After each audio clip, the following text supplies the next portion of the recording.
नमस्कार दोस्तों, केडी गुरु चैनल में आप सभी का स्वागत है। आप लोग कैसे हैं? आज हम एसएससी जीडी के हिंदी विषय का प्रैक्टिस सेट लेकर आए हैं। 8वां प्रैक्टिस सेट है। देखते हैं। भुजंग की पर्यायवाची है। पहला क्वेश्चन, भुजंग की पर्यायवाची है। भुजंग मीन्स मतलब भुजंग माने क्या होता है? तोता, व्याघ्र, सर्प, मानव। इसमें से कौन सा होगा? भुजंग। भुजंग माने तोता तो होगा नहीं, व्याघ्र ये भी नहीं, सर्प होगा। क्या होगा? सर्प। सर्प की और पर्यायवाची क्या है? आही मणिधर। आही मणिधर, ब्याल, ब्याल फणिधर, उरग। फणिधर, उरग, पन्नग, द्विज। मतलब ये सब सर्प की अन्य पर्यायवाची है।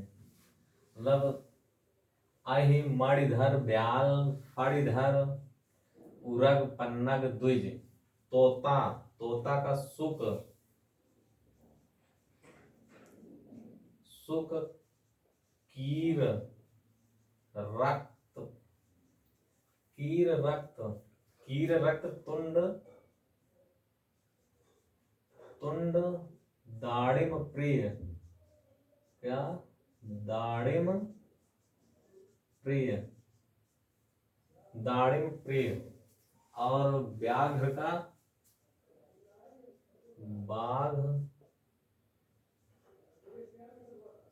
शार्दुल, व्याघ्र, शार्दुल, चित्रक, चित्रक। व्याघ्र का बाघ, शार्दुल, चित्रक। मानव का मनुष्य, नर, दानुज। तो इसका कौन सा होगा? पहले का भुजंग की पर्यायवाची सर्प। भुजंग का सर्प तीसरा होगा। प्रश्न 2, मेरा डाट डाट डाट आज गांव से बाहर गया।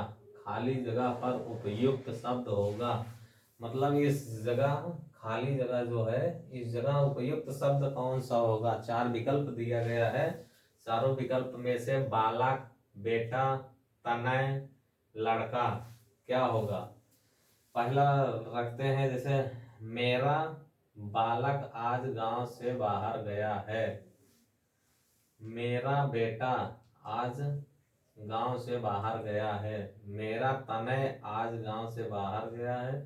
मेरा लड़का आज गांव से बाहर गया है। तो कौन सा होगा? सबसे उपयुक्त शब्द बेटा बन रहा है। कौन सा? बेटा। मेरा बेटा आज गांव से बाहर गया है, सबसे उपयुक्त शब्द बेटा। तो यही इसका उत्तर होगा, मतलब बेटा। अब प्रश्न 3 है, शुद्ध वर्तनी का चयन कीजिए। शुद्ध वर्तनी मतलब सही शब्द कौन सा होगा? 4 ऑप्शन दिया गया है। दमाद, दामाद, दमाद, दामाद। दमाद ये होगा नहीं, दामाद ये भी नहीं होगा। फिर कौन सा होगा? दामाद या दमाद? दामाद या दमाद? तो दामाद होगा। क्या होगा? दामाद। दामाद की अन्य पर्यायवाची है, जैसे जमाता।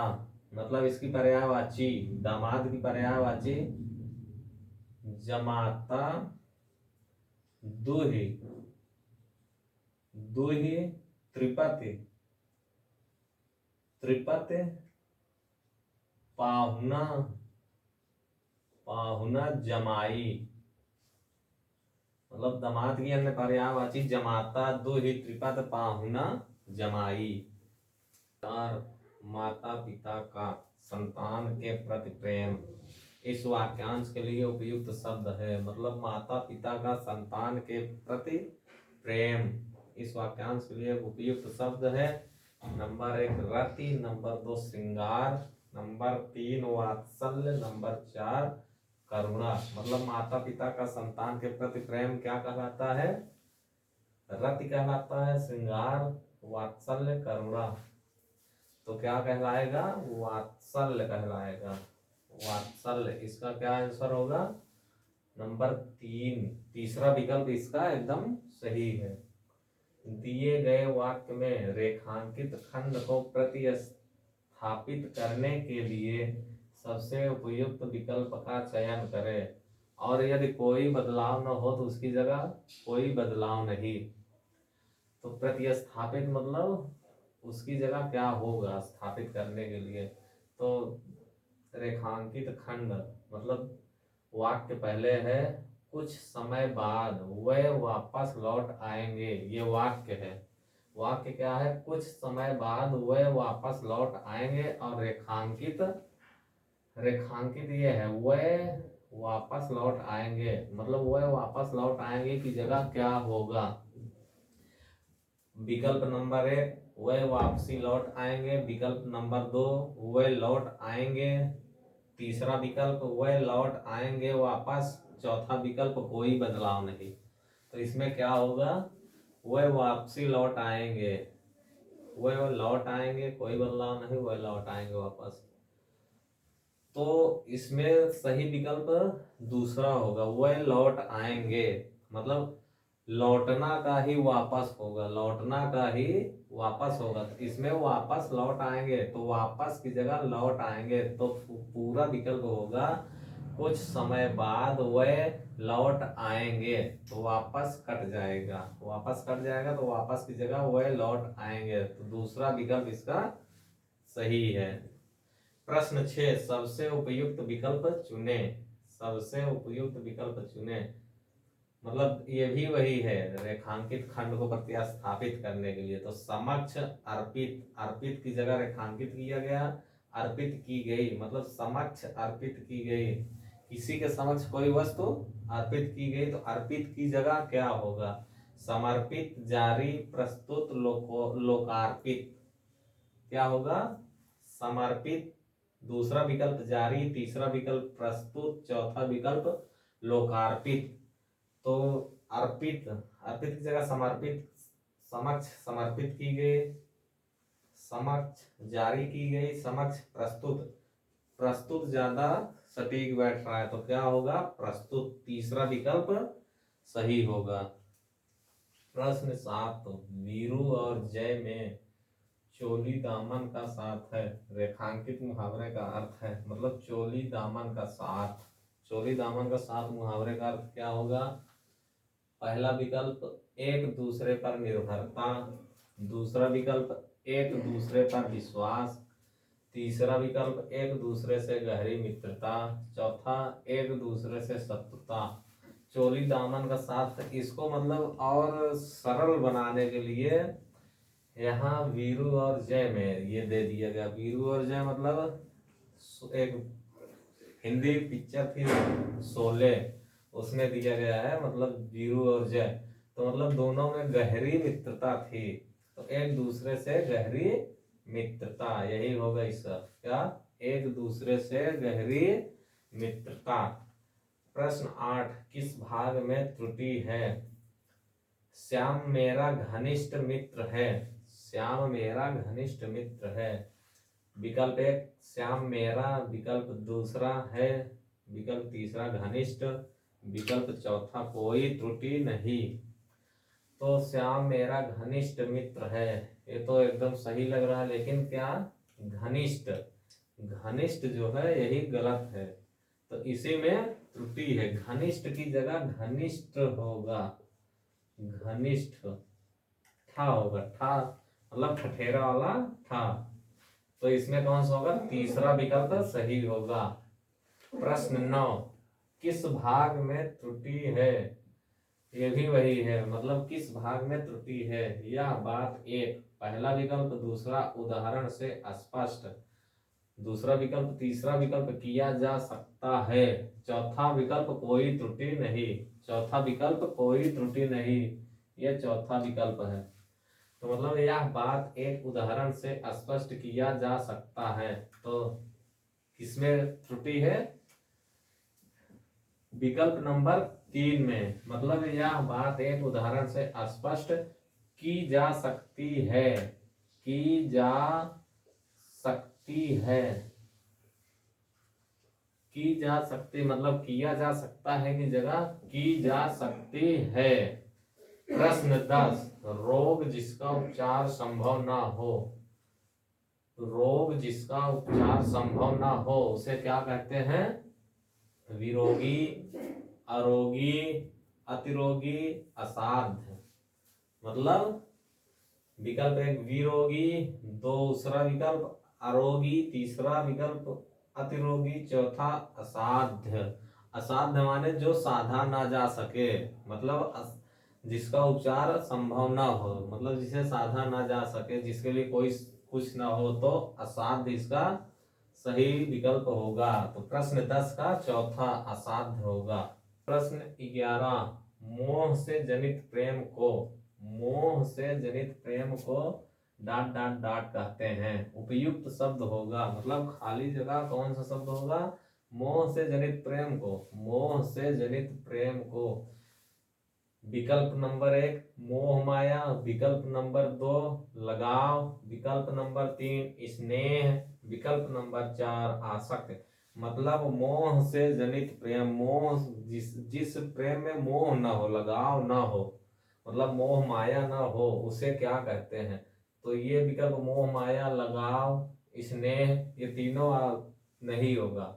तो मोह से जनित प्रेम को क्या कहते हैं? आसक्ति कहते हैं, आसक्ति। तो चौथा विकल्प इसका उत्तर होगा। यहाँ क्या होगा? आसक्ति, आसक्ति होगा। मोह से जनित प्रेम को आसक्ति कहते हैं। अगला प्रश्न, प्रश्न नंबर 12, परार्थ का विलोम शब्द है। परार्थ का विलोम, परार्थ माने क्या होगा? परार्थ माने उपकार की दृष्टि से दूसरों का किया गया कार्य, मतलब जिसमें कोई उपकार, मतलब जिसमें उपकार ना हो, परार्थ। पुरुषार्थ, व्यर्थ, स्वार्थ, निस्वार्थ। तो परार्थ का विलोम क्या होगा? स्वार्थ होगा। उसमें जिसमें कोई स्वार्थ हो उसे स्वार्थ कहते हैं, जिसे परार्थ, उपकार की दृष्टि से दूसरों का किया गया कार्य, तो परार्थ का स्वार्थ होगा, ये नहीं होगा। अशुद्ध वर्तनी है, अशुद्ध वर्तनी है 4 है। पूज्यास्पद, श्रीयुत, छत्रछाया, ज्योत्सना। मतलब इसमें चारों विकल्प में से एक गलत है, जो गलत है उसको आप बताइए। पूज्यास्पद, श्रीयुत, छत्रछाया, ज्योत्सना। बताइए। पूज्यास्पद, श्रीयुत, छत्रछाया, ज्योत्सना। क्या होगा? पूज्यास्पद। पहला पहला गलत है। कौन सा गलत है? पहला गलत है। पहले का मतलब पूजास्पद होगा, पूजास्पद, पूजास्पद। जैसे पूजनीय, पूज जैसे पूज्य होता है, पूज्य होता है, ये सही है। और जब पूजनीय होगा, पूजनीय, पूजनीय, ये अशुद्ध हो जाएगा, ये गलत है। इसका पूजनीय होगा। क्या? पूजनीय, ये सही है। पूजनीय, वैसे पूजास्पद का पूजास्पद होगा। पहला विकल्प अशुद्ध है। प्रश्न 14, जिस पर अनुग्रह किया गया हो उपयुक्त शब्द होगा। मतलब जिस पर अनुग्रह किया गया हो उसके लिए उपयुक्त शब्द होगा। अनुगृहीत, अनुगढ़ित, अनुग्रहीत, अनुगृहीत। कौन सा होगा? चारों विकल्प में से पहला विकल्प अनुगृहीत, दूसरा विकल्प अनुगढ़ित, ये दोनों तो नहीं। अब तीसरा और चौथा देखते हैं। तीसरा है अनुगृहीत, अनुगृहीत और अनुगृहीत, ये भी नहीं होगा। तो बचा तीसरा। कौन सा सही होगा? तीसरा, अनुगृहीत। गृहीत। प्रश्न 15, मेरी नौकरानी बिल्कुल भी काम नहीं करना चाहती। इस जगह रेखांकित की जगह कौन सा भाग शुद्ध है? 4 विकल्प दिया गया है, चारों में से बताना है कौन सा भाग शुद्ध है। काम भी नहीं करना चाहती, दूसरा विकल्प काम करना नहीं चाहती है, बिल्कुल काम नहीं करना चाहती, कोई बदलाव नहीं। अगर कोई बदलाव नहीं है तो चौथा विकल्प, नहीं तो तीनों में से कौन सा होगा? काम भी नहीं करना चाहती, ये तो नहीं होगा, और काम करना नहीं चाहती, ये भी नहीं, तो बिल्कुल काम नहीं करना चाहती, यही विकल्प होगा। यहाँ भी हट जाएगा, कौन सा होगा? बिल्कुल काम नहीं करना चाहती, तीसरा विकल्प सही होगा। प्रश्न 16 से 20 तक गद्यांश है। गद्यांश इस प्रकार है, सड़कें हैं, मतलब खाली जगह क्या होगा? पहले प्रश्न के लिए गद्यांश के रिक्त स्थान, पहले मतलब ये पहला प्रश्न है, पहला प्रश्न के लिए सर्वाधिक उपयुक्त शब्द होगा, सर्वाधिक उपयुक्त होगा, कौन सा होगा? सड़कें सुथरे हैं, सड़कें साफ हैं, सड़कें गंदी हैं, सड़कें चौड़ा है। तो मतलब इसको पूरा करने के लिए इसको पहले पढ़े, गंदा पानी गली गली में, इसका मतलब सड़कें सुथरी, साफ साफ सुथरी नहीं हो सकती, तो कौन सी होगी? गंदी है। सड़कें कैसी हैं? गंदी हैं। अब 17वें प्रश्न के लिए, मतलब दूसरे प्रश्न के लिए, तो जैसे सड़कें गंदी हैं, सड़कें गंदी हैं तो गंदा पानी गली गली में, तो इसकी जगह चारों विकल्प बह रही है, गिर रहे हैं, मच गई है, फैल रहा है। तो गंदा पानी गली गली में फैल रहा है, फैल रहा है, तो कौन सा विकल्प सही होगा? चौथा विकल्प सही होगा। अब तीसरे के लिए गद्यांश का रिक्त स्थान 3 के लिए सर्वाधिक उपयुक्त शब्द होगा, तो मतलब तीसरे के लिए पहला, सड़कें गंदी हैं, गंदा पानी गली गली में फैल रहा है, बराबर खाली जगह की जगह चेतावनी दी जा रही है, खबर दी जा रही है, कि सतर्क दी जा रही है, कि औषधि दी जा रही है। सतर्क और औषधि तो होगा नहीं यहाँ, बराबर खबर दी जाए, कोई अच्छी खबर थोड़ी है। गंदा पानी अगर गली में फैल रहा है तो अच्छी खबर नहीं है, उसके लिए खबर नहीं दी जाएगी, उसके लिए क्या दी जाएगी? चेतावनी दी जाएगी। तो यहाँ क्या होगा? चेतावनी, मतलब गंदा पानी गली गली में फैल रहा है तो बराबर चेतावनी दी जा रही है। चौथे विकल्प के लिए गद्यांश के रिक्त स्थान 4 के लिए सर्वाधिक उपयुक्त होगा, तो हम यहाँ से पढ़ते हैं, कहाँ से? तीसरे से, चेतावनी दी जा रही है कि शहर को, इसकी जगह क्या होगा? शहर को मैला रखें, शहर को मैला थोड़ी ना रखा जाता है, शहर को गंदगी, मैला गंदगी कुछ नहीं रहेगा, कूड़ा कूड़ा भी नहीं रहेगा, लोग अपने शहर को गंदगी मैला कूड़ा थोड़ी ना रहने देंगे, तो साफ सुथरा रहने देंगे। क्या? साफ सुथरा, यहाँ क्या होगा? साफ सुथरा, तो इसका विकल्प चौथा होगा, साफ सुथरा, साफ सुथरा होगा इसके लिए। अब 20वें लास्ट मतलब अंतिम प्रश्न के लिए गद्यांश के रिक्त स्थान 5 के लिए सर्वाधिक उपयुक्त होगा, 5वें मतलब लास्ट प्रश्न, 20 प्रश्न के लिए यहाँ 5वां है, तो 5वें की जगह क्या होगा?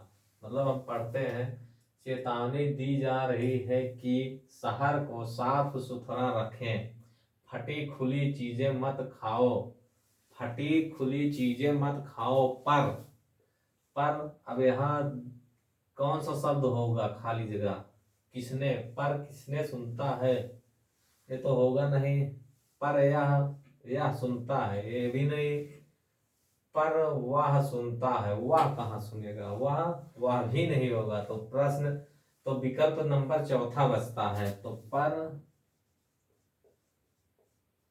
कौन सुनता है, मतलब पर कौन सुनता है, कौन सा विकल्प होगा, चौथा विकल्प होगा, कौन सुनता है। तो दोस्तों ये आपका 20 प्रश्न एसएससी जीडी का प्रैक्टिस सेट नंबर 8 का कंप्लीट हुआ। दोस्तों अगर यह वीडियो आप लोगों को पसंद आया हो तो लाइक करें, कमेंट करके आप लोग बताइएगा, जिस जो कुछ भी इसमें त्रुटि या गलती हुई हो उसको आप लोग जरूर बताएं। और अगर अच्छा लगा हो तो लाइक करें, शेयर करें और सब्सक्राइब करें। जय हिंद, जय भारत।